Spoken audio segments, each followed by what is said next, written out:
What's up, y'all? This your boy Manny with Talking Sports with Manny, man. We're going to go ahead and get into the week 1 of the NFL 2019 season. It's a lot of football, a lot of great football, a lot of ugly football, so we're going to just dive right on into it. The Packers versus the Chicago Bears on Thursday Night Football, first game of the season. That was an ugly football game, but it was a very good defensive football game. The Packers ended up adding 3 nice new additions. The biggest takeaway from the Packers game was that the Packers actually have a defense this year. So only time will tell how far that defense can take them in the playoffs. Their Achilles heel for the past few years have been on the... Now, I'm not saying that the Packers make the playoffs this year because they are in a very tough division. As far as Chicago, man, they got to get that offense together.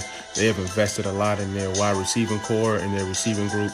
So Trubisky got to take his game to the next level if the Bears want to compete with the Vikings and the Packers in that division and actually push for a playoff push. The Rams versus the Panthers, man. The Rams were able to pull that off 30-27. It was a tough game. Jared Goff didn't play so well. He had under 200 yards passing. He spread the ball around. You know, everybody kind of got theirs, but it was nothing special. On the other side of the ball, defensively, they gave up a lot of big plays to Christian McCaffrey. Speak of Christian McCaffrey, man. Shout out to everybody who was able to get Christian McCaffrey in their fantasy draft. The guy was phenomenal, man. He had 128 yards rushing and 81 yards receiving. He had tons of catches. So I think in PPR format, that's over 40-plus points for McCaffrey, by the way.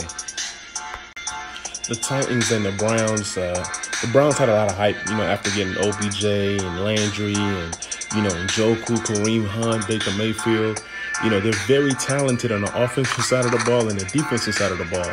So most people were thinking that the Browns were going to blow out the Titans, but it was actually the opposite.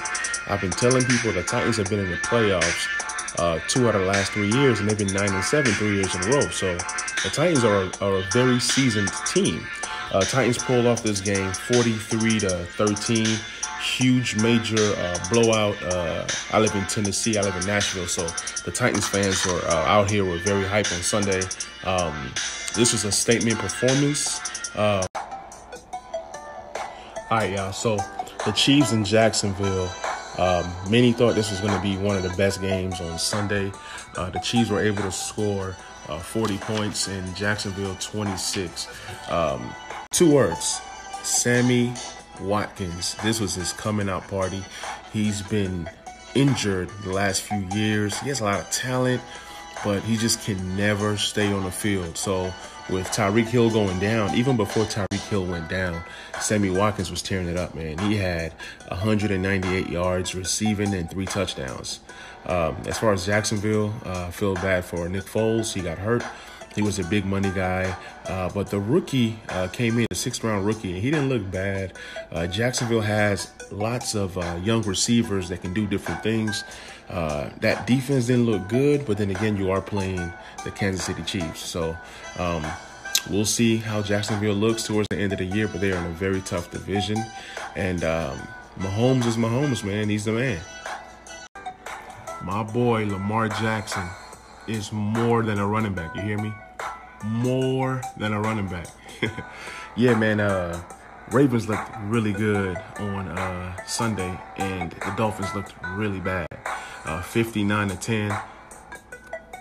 Lamar Jackson just did his thing, man. You know, he was getting that ball to that boy, Hollywood Brown. That's a bad boy right there. Shout out to Hollywood Brown.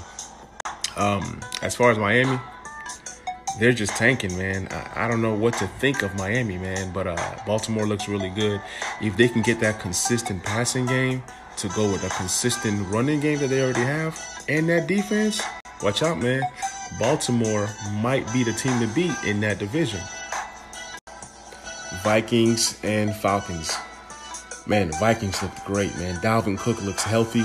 Dalvin Cook was doing his thing. Vikings took that game 28-12. Falcons didn't look good at all. They couldn't stop the run. I mean, they couldn't stop anybody. They couldn't tackle anybody. They couldn't stop anybody. Falcons look really, really bad. They're going to have to really, really work hard on that defensive side of the ball. Offensively, they're going to be fine. You got Julio and Calvin Ridley and Freeman. Freeman didn't have a good game, but I expect much more this up-and-coming week. But the Vikings look good, man. They threw the ball just 10 times.